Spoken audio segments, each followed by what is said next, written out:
Hallelujah.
Diba?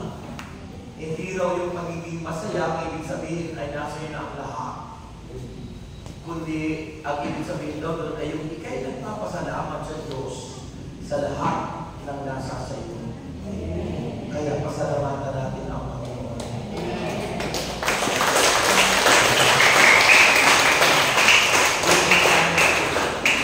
Be thankful to the Lord for all that. Kaya salamat sa Diyos sapagkat natin ng ngayong lahat. Nagpapasalamat natin sa Diyos sapagkat buhay pa tayong lahat. Amen. At may mahaba ang buhay na binibigay si Lord. Sabi ko po ay may mahaba pa buhay na binibigay si Lord. Amen. Kung lahat ako ay may mahaba buhay na binibigay sa kanila. Hindi naman ang mahaba buhay. Kung nagsasawa na kayo sa buhay. Mahabang buhay. O marami kasi nagsasawa na ako sa buhay. Kaya pinagpapahinga na ni Lord. Pag nagsawa na kayo sa buhay, pagpapahinga na kayo ni Lord. Mas malaking problema yun ang mamahal nyo sa buhay. Kasi mahal ang nakaulo na yun. Purihin na ang Diyos. Ngayon po mga week na ito ay ang kapistahan po ng pag-akyat ni Kristo sa langit. Yung ascension na tinatawag. Pag sinabing ascension, ascended to heaven, pag-akyat. Pag sinabi naman descended from heaven, yung pagbaba. Yan. Pagdating at pagbalik. Dumating si Kristo, ngayong lingkong ito ang kapistahan ay siya'y magbabalik. At tawag doon ay ascension. The feast of the ascension. Kay Mama Mary, ang tawag doon ay assumption. So, pag ascension, si Kristo. Pag assumption, si Mama Mary. Alam nila. Hindi mo yun. Kasi may natutunan yun, no? The Gospel is taken from Mark chapter 16. Ang mabuting balita ng Panginoon ayon kay San Marcos. Kabanata 16, talata 15 hanggang 20. At ganito po ang sinasabi ng banal na aklat na kapatid. At sinabi ni Jesus sa kanila, umayo kayo sa buong mundo at ipangaral ang magandang balita sa lahat ng tao.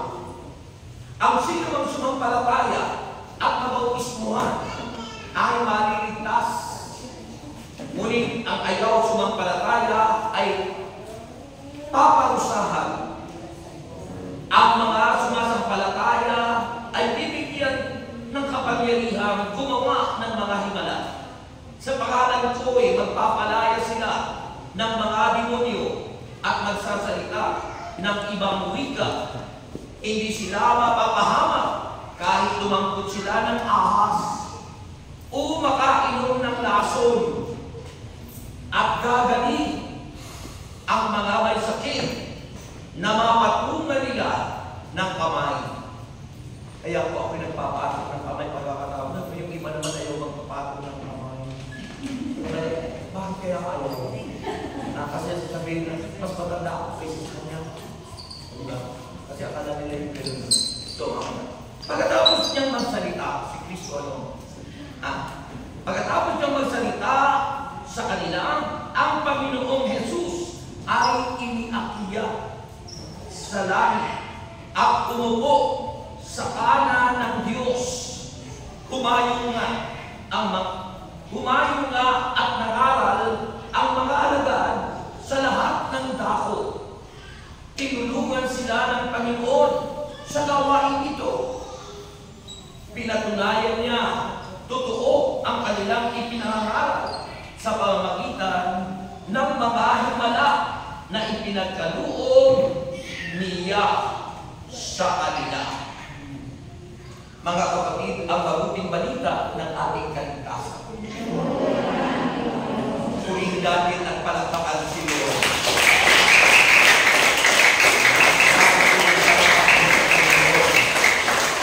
Siguro magandang muna tayo para yung hindi sumayaw, pangit. Kaya kung lahat ng sasayaw, magaganda. Kaya ba kayo? Amen. So, ang hindi sumayaw, pangit. Diba? Pero yung sumayaw ka, magaganda. Dahil yung sayaw natin ay para kay Lord Jesus. Ano? Yan. Yung bang kanina, yung gumagano ka na, ano yung ginagawa mo kanina? Yung kanina. Joyful nyo. Ha? Ano yung kanina? Joyful yung kanina. Oo, yun nga. Ano? Yung joyful nyo kanina. Ano ba yun? Oo, yung Tagalog. Ayun, nakalimutan na. Ay, pupurihin ka.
As we are the followers of Christ, as we are the disciples of Christ, bakit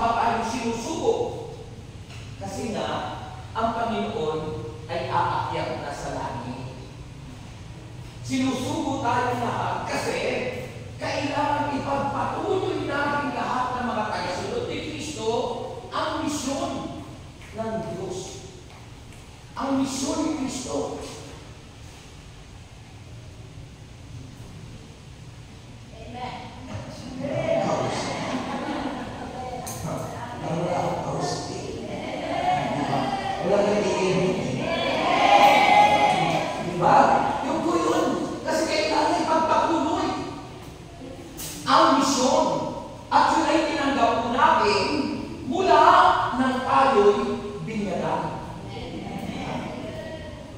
Tinanggap po natin yung misyon mula nang tayo'y binyagan.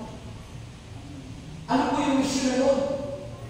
Unang-una, yung pagiging priest o pari. Ano po ba ang papel? Huwag ko na gawin yung microphone, yung sound system. Ano po ba ang papel ng priest bilang tayo po yung mga pari na hindi ordained, kundi pari na tinanggap ng tayo binyagan, yun po ay misyon. Pag sinabing misyon, kailangan gawin.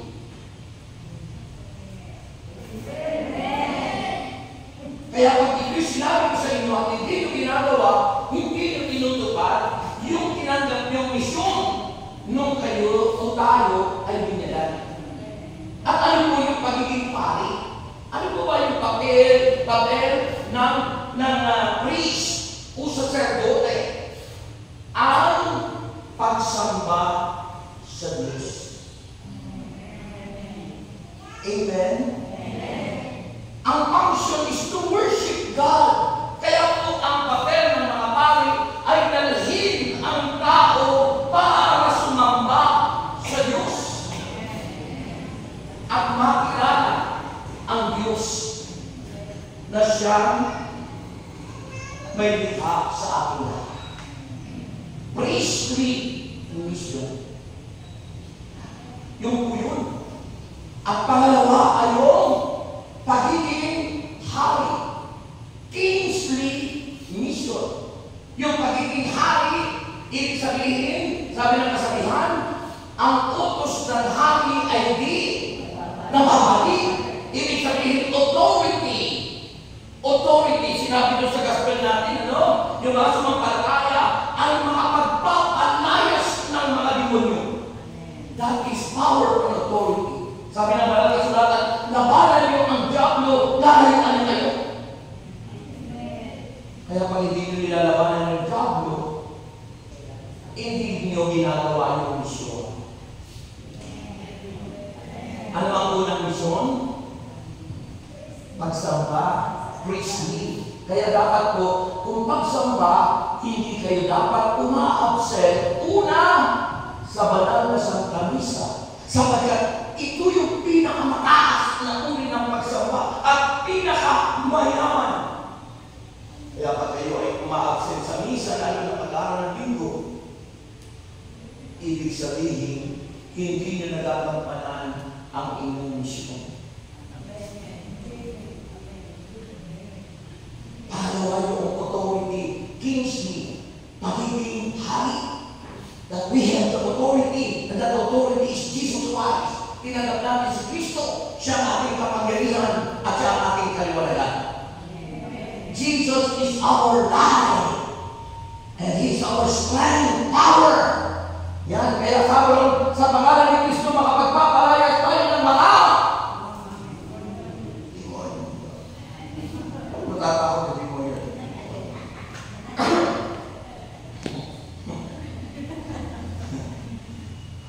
Sa pangalan ni Kristo, makapagpapalayas tayo ng mga demonyo. Hindi yung mister o mister ang pinapalayas. Yung mga demonyo.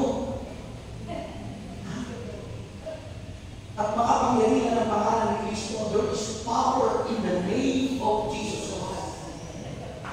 It is a very, very powerful prayer. Kapag sinasabi niyo, Jesus Christ of Nazareth, it's so powerful, mga kapatid.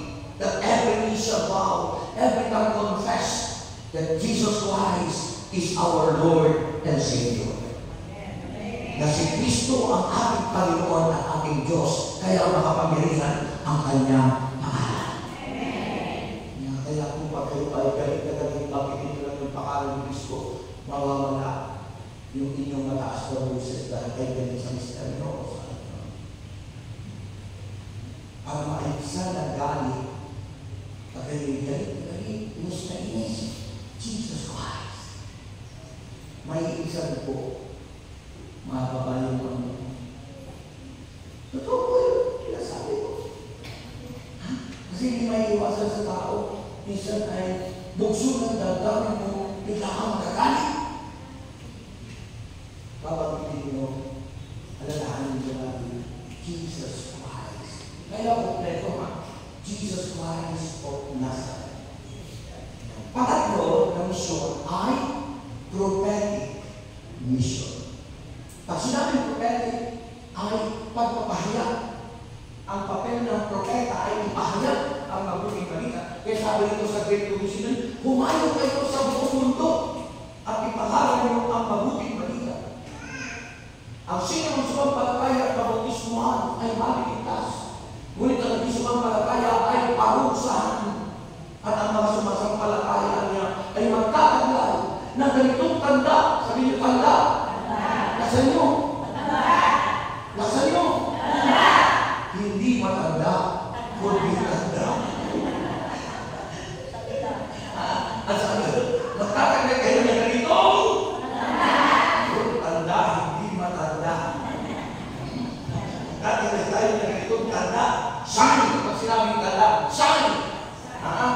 Sign! Tanda ng kapangyarihan sa pangalan ni Jesus. Makapagpapalaya sila ng mga demonyo, dumangkot ba na kayo ng ahas, hindi kayo uminuman na kayo ng laso, hindi kayo mamamatay, at sino man ang mapatungan ng inyong mga kamay, ang mga may sakit ay gahalin. Sabi niyo, misyon! Yung po yung ating misyon. Yung po yung ating dapat ipagpatuloy as Jesus said, go and preach the good news to all nations. Yun ang Great Commissioning. Yun ang tinatawag na dakilang pagsusuko sa atin ng Diyos. Kaya tandaan yung tantong yun, mula tayo din yan. Yun yung sinasabi sa inyong awit. Ano yung inaawit natin? Nakalimutan, no? Ano po yung inaawit natin? Bilang Katoliko, ano sabi? Walang sino man ang nabuhay para sa sarili lamang. Ayun. Walang sino man ang nabuhay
nagbibigay ng kalakasan, nagbibigay ng pag-asa, nagbibigay ng buhay.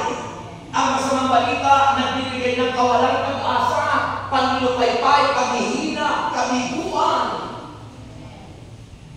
Yan ang masamang balita. Ang sabi ng mga kasulatan in Great Commissioning, dahil sinusugo ng Panginoon, humayo kayo sa buong mundo at ipahayag ninyo ang mabuting balita to be a prophetic servant of God. Yung mission natin to be a prophet. Prophet, propeta, tagapagpahayag ng salita ng Diyos. Ang hina.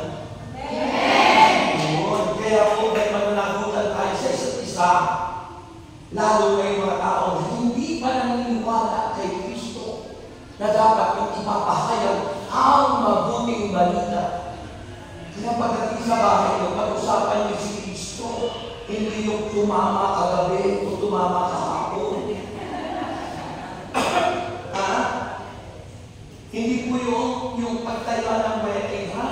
May nagpagtuo kanina, yung tumaya, inaasahan yung kaka sa wedding. Masama po yun. Kasi yan po yung sinasabi ng mundo, huwag kayong tumayo sa takbo ng mundo. Sa Roma, 12:2. Sa Roma chapter 12 verse 2, huwag kayong tumayo sa takbo ng mundo ito. Mag-iba na kayo kanya at magbago ng isip. Ano ba iniisip natin? Pag hindi po tayo magsalita ng Diyos, iniisip natin yung alok ng mundo. Dapat aasahan natin si Kristo na siyang nagbiga na ipagkakaloob niya sa atin ang lahat ng ating pagkakailangan sa pamamagitan niya. Diba? Sabi ng John 15 verse 7, kung mananatili kayo sa akin, sabi ni Jesus. Pag sinabi na mananatili kay Kristo, yung isipan natin, ang nasa isip natin, salita ng Diyos, ang nasa isip natin si Kristo. Kung mananatili na kayo sa akin, at mananatili sa inyo ang mga salita ko. O paano ba mananatili yung mga salita ng Diyos sa atin? Dapat i-treasure natin sa ating puso. Tulad ni Mama Mary. Si Mama Mary sa doon ay kanyang tinresure o inimbak sa kanyang puso ang lahat ng sinabi na kanyang anak na si Jesus. Pinahalahan. Ginawang kayamanan niya ang salita ng Diyos. Dahil kapag ang salita ng Diyos ang nasa ating puso, wala ka nang hahanap-hanapin pa.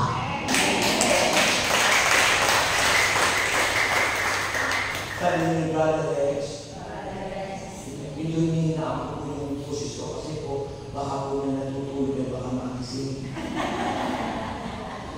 Sabi kasi ng nanay ko, pag may natutulog, igalan mo. Baka makising. Alam niyo yung isang santa, nakalimutan ko pangalan ng santa, may mahaba yung kanyang gamit. Ay, may parang sa tatensin tayo o sa takatalina. Doon sa haba ng kanyang damit, natulog yung pusa. Opo! Natulog yung pusa doon sa kanyang damit. Ano mo ginawa doon? Para na-respect yung natulog. Ginupit yung kanyang damit. Lusipin mo, yung pagpapahalaga niya kung saan, pusa lang muna. Ikaw ano ba yung tao, ano? Kaya, kasi sa kayo hinaan ko yung mga boiling process ko kasi kahapon ang nagising.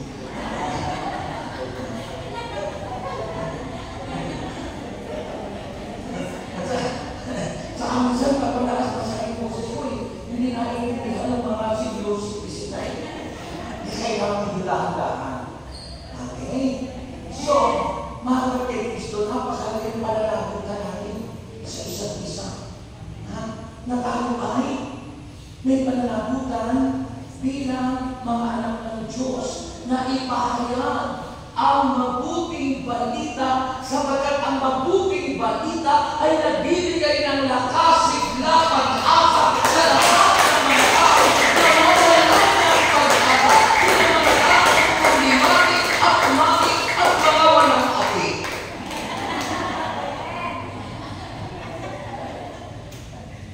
Pag si Kristo po ang pinahayag mo na siya ay nagkakaloob ng lahat, hindi namin pinapahayag na umasa kayo sa sugal. Hindi namin pinapahayag na umasa kayo sa lottery. Hindi namin pinapahayag na umasa kayo sa raffle. Ipinapahayag namin, and my God will supply all our needs according to His riches and glory. Christ our Lord Jesus. At buhat na niya sa kayamanan hindi nauubos ay pagkakaroon sa atin ng Diyos ang lahat ng ating pangangailangan sa pamamagitan ni Kristo Jesus na ating Panginoon. Awit ng awit tayo, hindi naman natin yung inaasahan. Anong inaawit natin? Pangako niyo, aking nasa niyo, pangako niyo,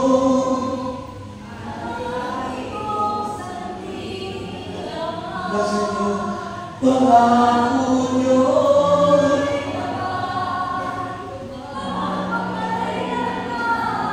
ako ay iiwan upang babayaan man pangako niyo'y aking. Yan sabi natin sa atin, yung pangako ng Diyos ang ating panghahawakan. Hindi yung pangako ng mundo. Hindi yung pangako ng loto. Hindi yung pangako ng wedding. Hindi yung pangako ng nagpapakutang ng 5-6. Hindi yung pangako ng mga kandidato. Malapit na yung eleksyon, marami mga ako sa inyo. Ang pangako ng Diyos ang ating panghawakan at nakapilya ka na ikalitaan na sa buhay. Amen! Sa pagkatalo sinasabi kami ni Brother Rex, ganda ko naman. Basta nyo naman. Bakit salita ng Diyos? Sabi niyo, bakit salita ng Diyos ang dapat ang hawakan? Sabagat sinabi ng Biblia sa Hebreo chapter 4 verse 12. Sabi ng Bible, ang salita ng Diyos ay buhay, mabisa, kagaya niya ng tabak na tigawin-ay-tali. Ito ay tumatago sa mga kasukasuan, sa mga kasukasuan, sa mga buto, sa mga utak ng tao, at natatahuan niya, una na naman ang mga iniisip ng tao.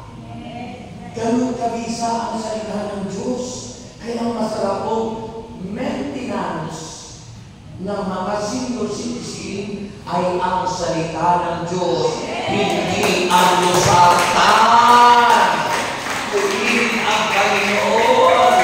Ang salita ng Diyos ang mabisang maintenance sa buhay ng mga senior citizen.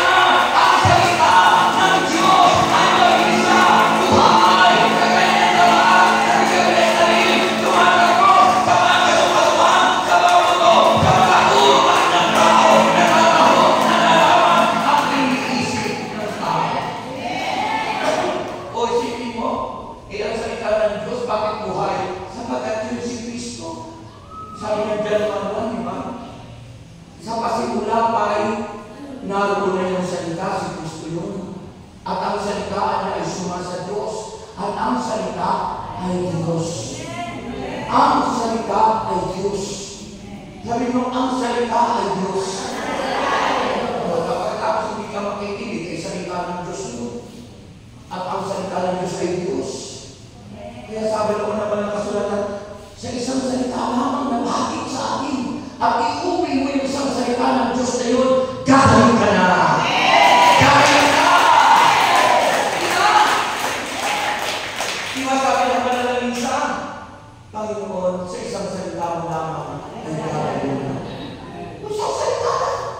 Bakit sino yung isang salita? Si Jesus. Jesus Christ. Isang salita, Jesus Christ. Purihin ang Panginoon.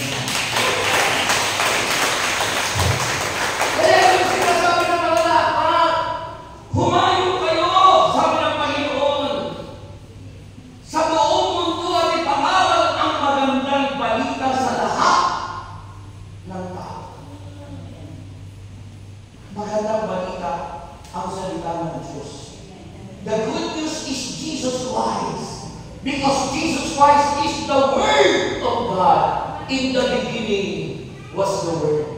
Sa pasimula ay salita. At ang salita ay sumasa Diyos. At ang salita ay Diyos. Kaya sabi ng Panginoon, kumano kayo sa buong mundo, ipahayag ang mabuting balita, ang salita ng Diyos. Sapagat ang salita ng Diyos ay si Jesus. Purihin ang kalimutan. Lahat ng mga palakpak sa pagkiyala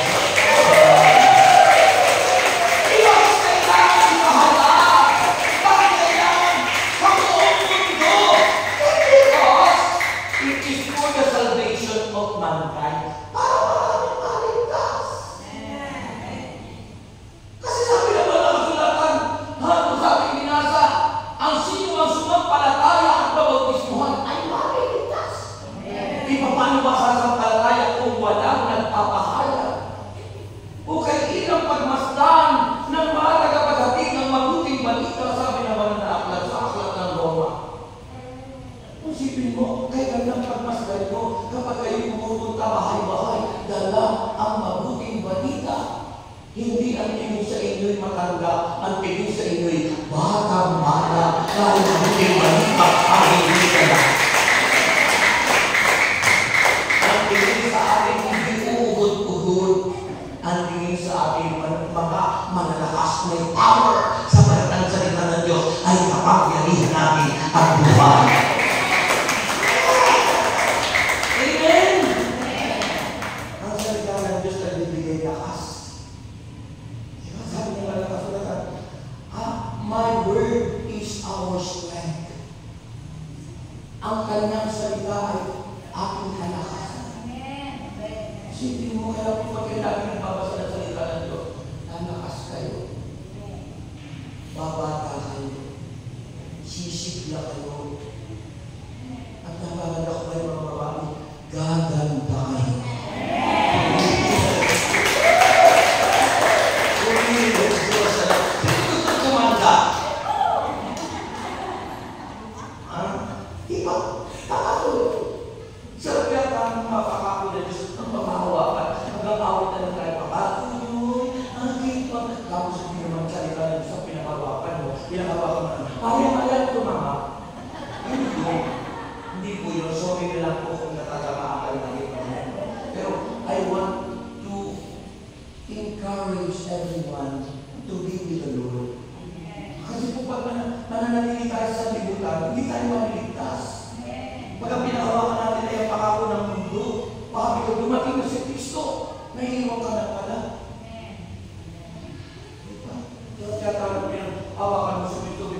Makita mo na lang yung asawa mo, nandiyan na lang mo. Bakit? Nakuha na siya doon. Naparusiya na. Sa ibang set ang tawag doon ay rapture. Na-rapture na. Kung sa ating Katoliko ang tawag ng parusiya. Parusiya. Dili sabihin, ikaw ay inakyat na ng Panginoon. Paano si Kristo inakyat sa langit? Ganun din tayo. Yun yung first stage ng pagbabalik ng Christ. Diba? Sa loob, inaawit natin, baka naman nakakawit na lang tayo. Diba? Sa pagtunog ng trumpeta, diba inaawit natin yan? Sa pagtunog ng ano sabi? Si Jesus ay narating. Diba? Sa pagtunog ng trumpeta, ibig sabihin yung pagpapahayag ng salita ng Diyos. Ang tinutukoy na tunog ng trumpeta ay ang powerful word of God proclaimed by those people who commissioned by Christ, yung mga sinugo. Sa Sabado 9, ang Sabado 9, tayo'y kukunin sa isang kisap mata. Kumisap kayo. Ganun kabilis. Yung pag-away, yung pagkuha sa ng Diyos. Kahit kung hindi ka banal, hindi ka namuhay na may kabanalan, namuhay ka ng makasalimutan, nang inasahan mo yung alok ng mundo, yung mga alok ni Satanas. Eh, pag dumating na si Kristo, yung unang estado ng pagpapalit ni Kristo, kukunin niya tayo sa isang mata, sa pagtulong ng propeta. Baka mamaya, masama yung mister mo, nasama yung mga anak ko. Bakit naman pala sila? Iwanan na naman yung madamit na iwanan. Bakit kinuha na ni Lord? Ikaw pala na iwan. Bakit? Anong kinakabahan mo? Yung tatama ko. Ulihin sa Senyor. Ulihin sa Senyor.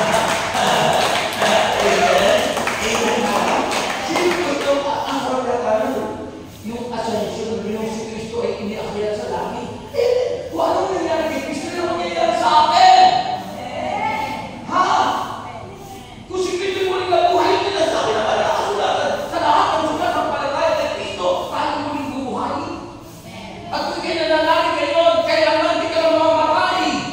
Sabi ng John chapter 6, kung ikay nananalig kay Kristo, hindi ka na mamamatay kailanman.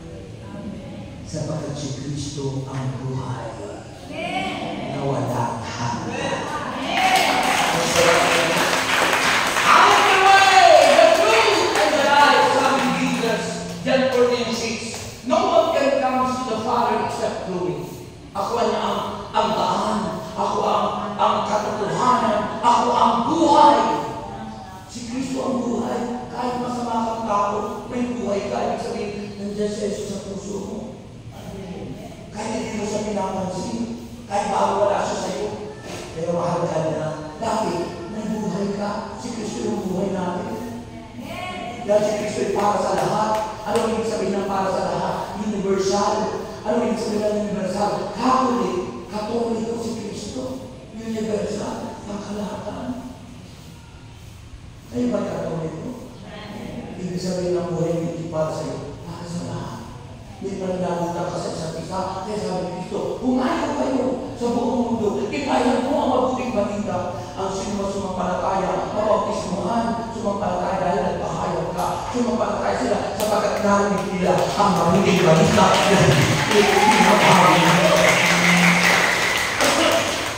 Ito ba ito mga nakakapanggil na palataya? Singgiro, papaero, at ano ba? Tayo, pahayagan mo na.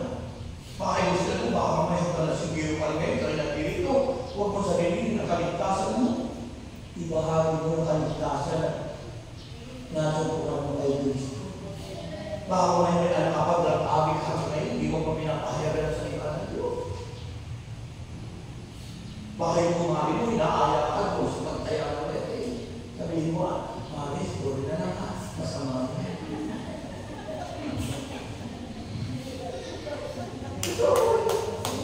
Sinasabi ko ang katotohanan sapagkat sabi ng John 8, verse 31 to 32. Kung patuloy na kayong susunod sa aking aral, tunay na kayong mga alagad ko. Kung patuloy na susunod sa aral ni Kristo, tunay na kayong mga alagad ko. Sabi doon, makikilala yung mga katotohanan si Kristo at ang katotohanan ang nagpapalaya sa atin. Sa loto, sa wete, sa sakit, sa mga tama, sa lahat.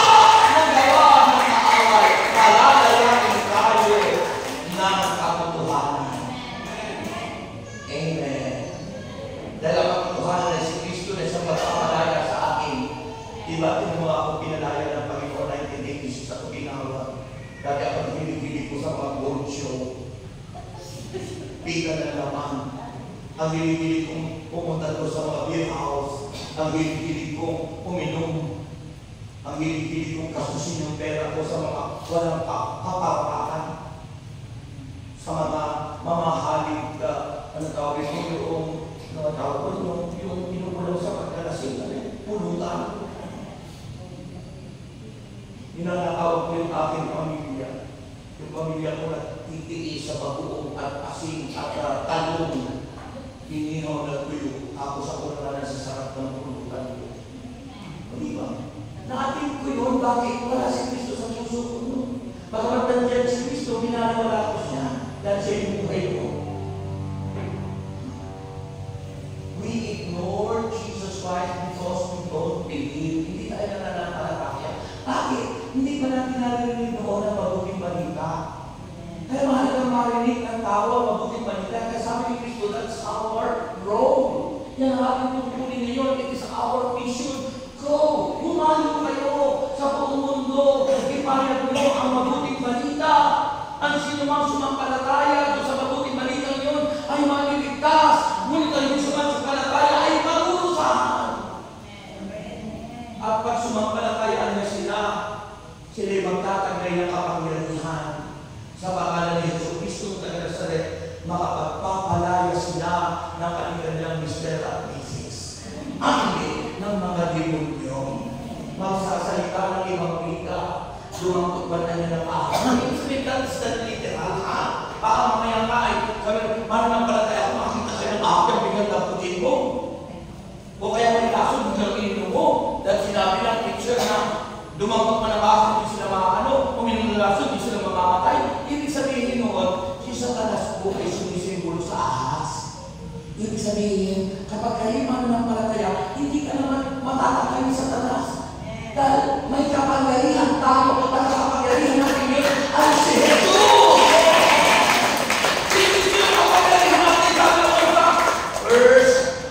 First John 4:4. Ang sabi ay, higit na makapangyarihan si Kristong tinanggap natin kaysa sa kay Satanas. Sa English po, sabi po, ang napakinggan pa sa English sabi ko, greater is Jesus who is in us than he, Satan, who is in the world. Higit anyang makapangyarihan si Kristo na nasa sa atin tinanggap natin kaysa kay Satanas na nasa sanlibutan. Purihin mo si Kristo. May power ka. Kaso kung power. Lakas ng power.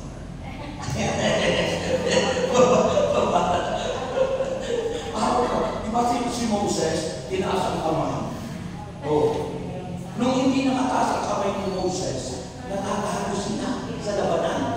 Laban sa mga Amalekita. Talo. Nakaalala kay Moses si Joshua. Si Joshua.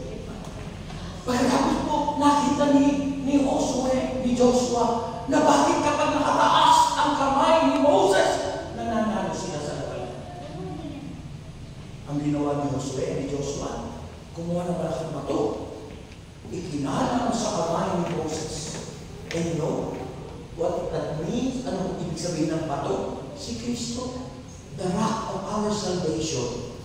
Sa Old Testament tayo, hindi pa kasi pinapakilala yung pangalan ni Kristo. Pero sinasabi na that in the beginning was the Word. Nandun na siya. And Jesus, the rock of our salvation, inikalang sa kamay ni Moses. At nanatili na kataas ang kamay ni Moses. At sa kanilang pakikipaglaban, sila'y nagtagumpay. Hindi sabihin, kung si Kristo laging nasa sa atin, sabi ng Romans chapter 8, verse 31, kung si Kristo, ang Diyos ay nasa sa atin, sino ang lalaban sa atin? Panalo ka lagi.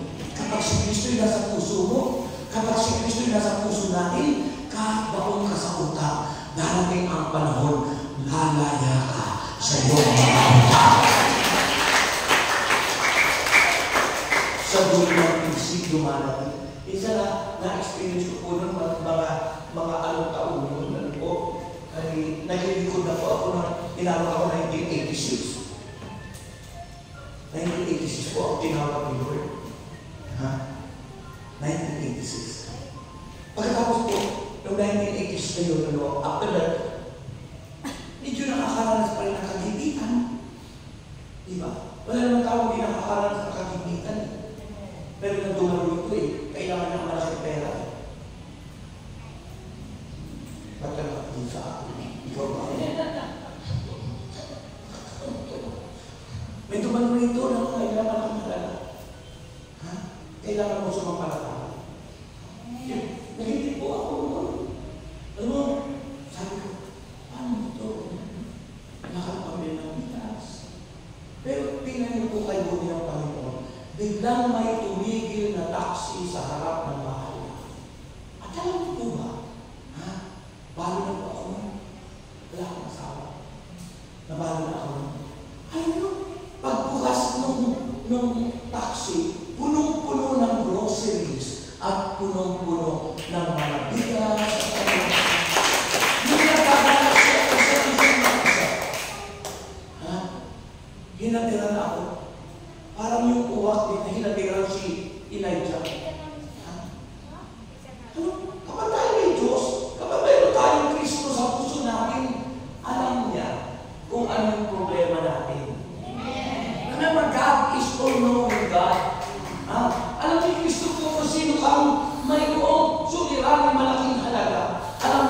Kristo kung anong karamdaman mo. Alam ni Kristo kung anong kakailangan mo. Because God is all-knowing. Kaya po, pagbabalot sa sabi ko lang, paiyak ako, napaluhawa. Para mawala ako ng pag-asa. Pero, pinakita ng Diyos, ang pag-asa natin ay si Jesus. Alam mo, magbuka na, wala ka maasahan, pero dumarating ang biyaya because the very important thing is faith. Pananampalataya, sabihin niyo, faith. Ulitin niyo.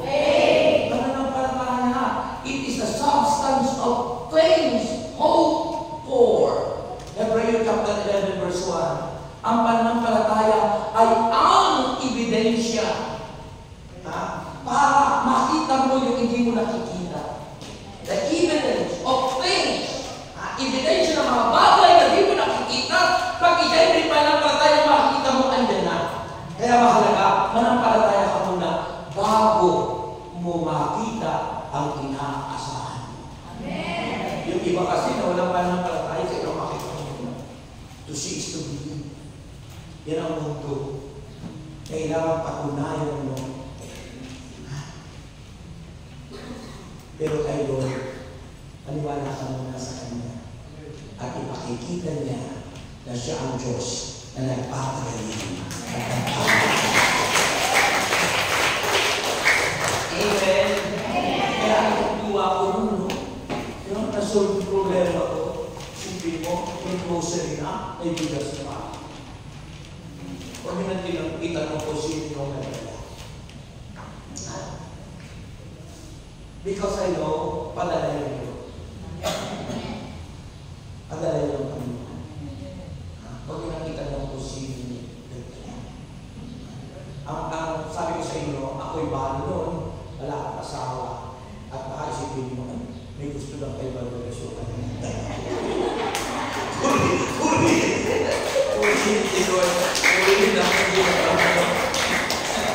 eh kasi siyempre nung ako mabalo, maraming nag-aaral sa akin. Ako po yung niligaw na ako. Oo, totoo po. Nung ako nabalo, ay nung mabalo ko ako nung magpo 40 years old pa lang ako. Diba bata pa po ako? Tapos after 7 years ko, 7 taon hindi ako nag-asawa. After 7 years pa lang, saka ako nag-asawa. Kasi lahat ko sana huwag nang mag-asawa. Kanya lang, iba pa talaga pag isa sa may kasama. Oo. Talaga po pag ikay nag-iisa, mahirap sa lalaki. No? Sipin mo din mo, bihirap po sa lalaki ang hindi nag-asawa ko kapag nabalo. May kinong haba ako, 80 anyos na lalaki pero nag-asawa ka eh.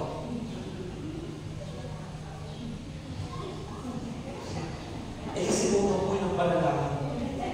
Pinanalangin ko po kasi, kung mag-aasawa nila naman ako, hindi siyempre, hindi ko na sa kayo yung brand name.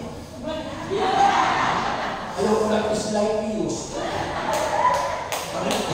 Lord, gusto ko pag ako mag-aasawa yung brand nyo. Gusto ko yung brand na. Ang Diyos ko magbigay talaga. Pag isipin mo, sabi ng Panginoon, ano man ang inyong isipin at sabihin sa Panginoon, yun ang darating sa inyo. Sa akin, practical lang naman. Sabi ko talaga kay Lord doon, Lord, kung mag-aasawa na naman ako, tapos balo mo mga kapag-asawa. Eh, pwede ka naman humingi na hindi balo. Gusto mo, dalaga. Maganda. Kaya, nga ni Lord, kaya sabi ko kayo, o kay sarap, mahalin, bunga ng panalangin. Sa isipan at puso ko, lagi ka nakapansin. Kapag bunga ng panalangin, yung kapartner mo, lagi ka pinapansin. Pero pag hindi bunga ng panalangin, asawa mo ang dalangin, matay ka na sa akin. Diba? Diba? Hindi na wala na yung ano eh. Nagsasama na lang dahil sa anak. Wala na lang siyang pagtingin. Sabi ko naman, kung wala kang pagtingin,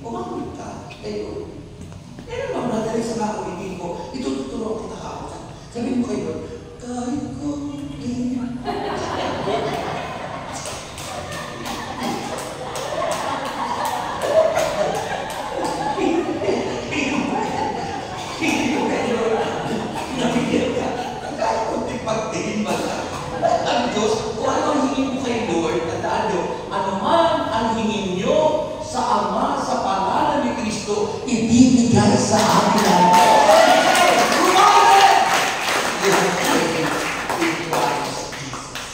kapag may pananampalataya ka kay Kristo, nandiyan ang nais ng Diyos. That's why God said, go! Humayo kayo! Gawin yung alagad ko ang lahat ng bansa. Ipaharal yung mabuting balita sa lahat ng tao. Ang sinong sumampalataya pabautismuhan ay mabutas. That is our goal. We want to be saved. All mankind. Nais ng Diyos at nais ng lahat na ang lahat ng tao ay maligtas. Pati yung mister mo ngayon ay nasigil pa. Matulog sa tayo. Kumayo ang mga kasi, diba ako dati gano'n? Nasigil mo, ano? Ako po, nakanunyarin po ako noon. Nung sa unang kong asawa. Ha? Nakanunyarin po ako. Kasi ako nagtatrabaho sa insurance. Yung pong kliyente ko dyan sa pati ng Pateros. Ha? Nagtiday kami doon sa Guadalupe, yung ABC. Na sino kami. Kasi po, yung asawa ko yung unang kong asawa. Yung asawa ko, mga baby ko, kalimitan ay ang asawa nasa Saudi Arabia, nasa ako, nakakliyente ko sa insurance. Pag ako'y nangungulit, ako nang pumunta sa kanyang bahay, bakit ito ganun? Makasalit ang pinto? Dito ako'y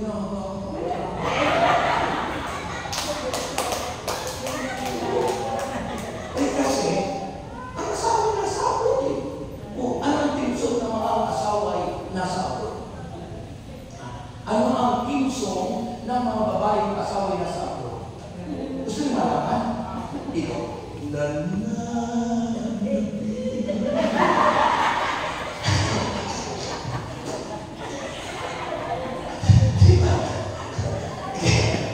Wala pa ako naman sa Panginoon. Isipin mo, nakakanarin po. Pero tawagin ang Lord, nakakanarin na siya. Kasi may ganti yung tinatawag karma, hindi ka tuloy yung teaching ng karma. Yan po ay reason. Pero sa akin po yun, ang sa akin turo ay consequences. Kung ano ang iyong ginawa, papalisan. What you sow is what you reap. Sabi ng Galatians chapter 6 verse 6. Kung anong ginawa mo sa kapwa, babalik sa inyo. Kaya masarap, gawin natin yung mabuti, babalik sa atin. Puro mabuti. Amen? Kaya kung nangyari sa akin, yung ginawa kong masama, bumalik sa akin masama, nagkasakitan. Sakit sa puso, sakit sa balang lugar, ang dami sakit, ulcer, hepatitis. Dami kong naging sakit.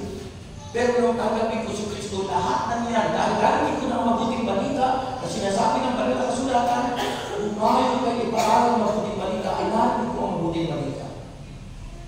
Nanampalataya ako, tinanggap ko si Kristo. Nung tinanggap ko si Kristo, April 10, 1986, ang tanggapin ko yun, lahat ng sakit na siyang bunga ng aking kasalanan nagawa, lahat yun ay pinagaling ni Jesus. Because of faith in God. Nakapanapalagay ko kay Kristo, bunga ng mga nagpapahayag ng salita ng Diyos. Kaya tayo iuutusan ng Panginoon na Great Commissioning, humayo kayo, ipangalan ng mabuting balita. Huwag kayong lalabas ng bahay na hindi niyo binabahagi ang salita ng Diyos. Ibahagi niyo ang salita ng Diyos. Kahit sakit, pagkwentuhan mo si Kristo. Sarili sa tayo. Saan ang sakit? Isipin niyo si Kristo hanggang sa mapag-usapan niyo sa Panginoon. Diba sa Panginoon? Bakit yung binibilhan mo? Diba? Ikaw kwento mo. Ako ang tawag mo doon sa alay. Kasi ang tawag mo sa pinagpapit namin binibigyan mga ay suki. Ang ganda naman ang iyong tinda. Tapos paano mo ipapasok si Kristo doon? Alam mo bakit maganda yung mga panigawa? Bakit dumadami ang customer mo? Kasi dahil kay Jesus. Mabibigyan na yun. Kay Jesus. Bakit naman yung suki? Bakit dahil kay Jesus? Kasi si Jesus ang susi na lahat. Dahil si Jesus ang buhay. Napag-usapan niyo si Kristo. Hindi yung po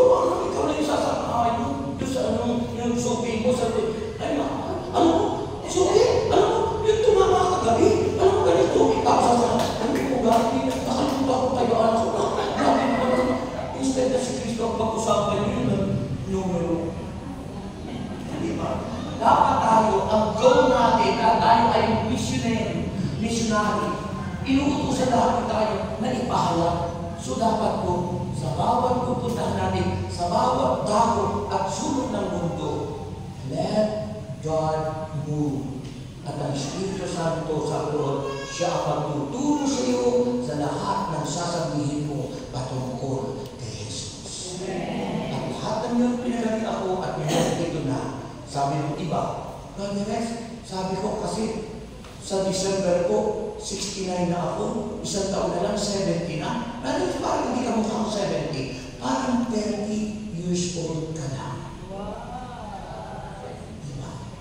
Sa tingin nila, 30 years old pa lang. Bakit kung ang Diyos ay nasa sa iyo? Mag-aawa sa buhay mo at sa mukha mo. Hindi mo ito agad sa Kristo. Tumayo ka na. Kasi tinitingnan mo na yung burasan. Ito na kayo. Itahan ko ang inyong kamay. Sabi ng Panginoong Jesus, patawarin mo ako sa lahat ng nagawa kong kasalanan. Mula sa aking pagkabata hanggang sa kasalukuyan. At mula po ngayon, ikay aking tinatanggap at dalangin ko tayo sa Kristo, maghari ka sa buhay ko. Unahin at magpahayag. Declare it. Taas natin aking mga kamay.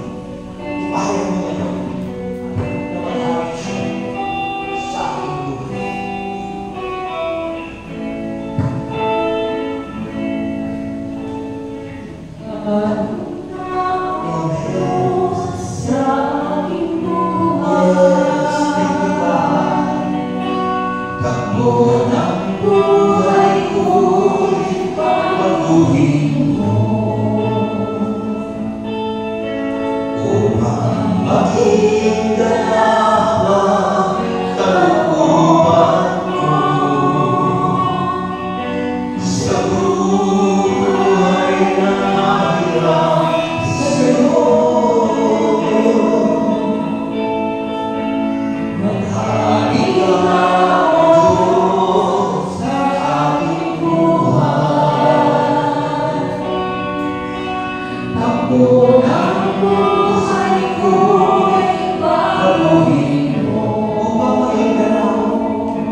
Ang puso ko'y kaluluwa.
iyong puso ay kanyang templo.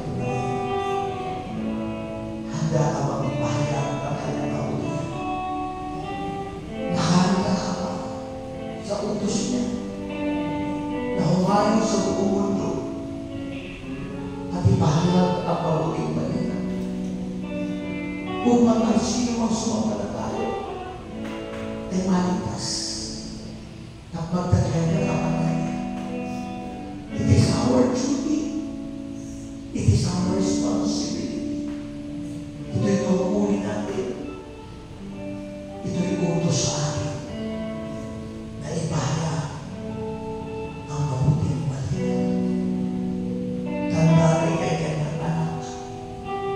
Tanda rin ikaw ang magpapatuloy ng kanyang misyon sa buong mundo upang walang napakamang magkos maligtas ang lahat ng tao.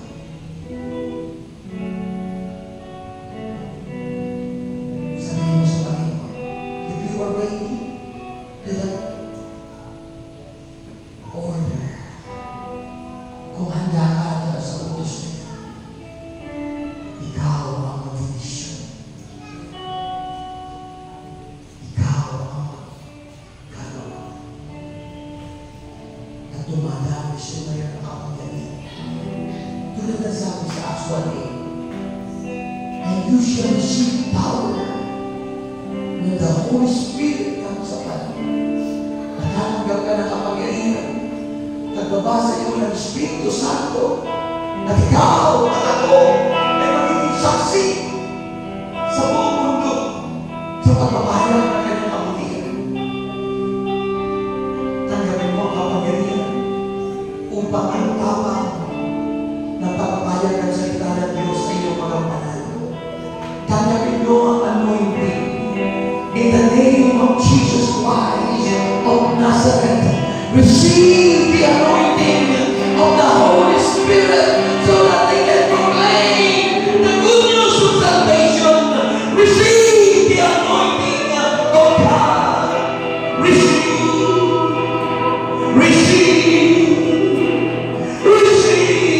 the anointing of the Lord. Receive the power to proclaim the good news of salvation. Receive.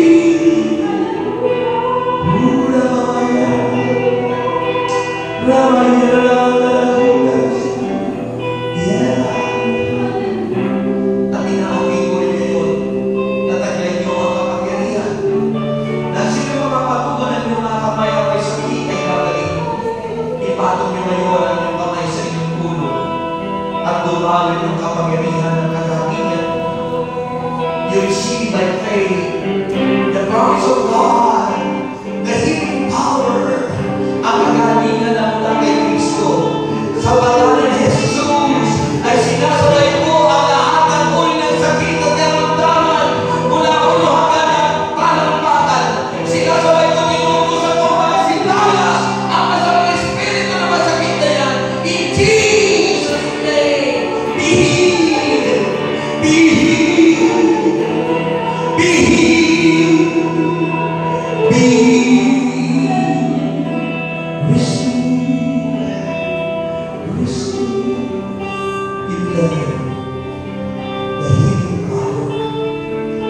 Tanggapin mo ang kakalingan mula kay Kristo.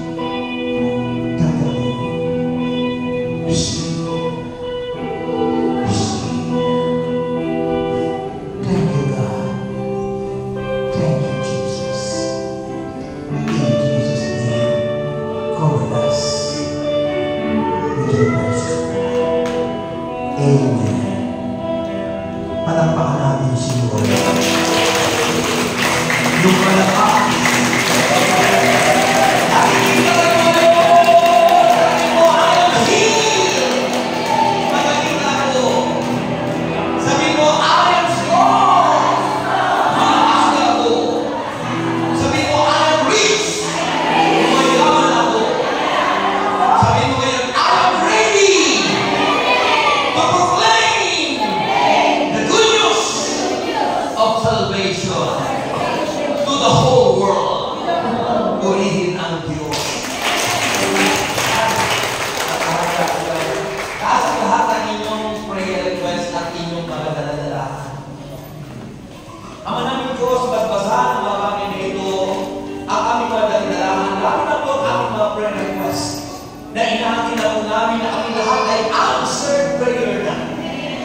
Pagpapasal po itong Panginoon, kasama ang aming mga alay sa doon, tulad ng iyong pagkakang ibabalik mo sa amin, siksik-pipig at umaapaw, at punuin ang bawat sindan, ang mga wallet, at ang lahat ng aming hawak, i-bless po itong lahat, Panginoon.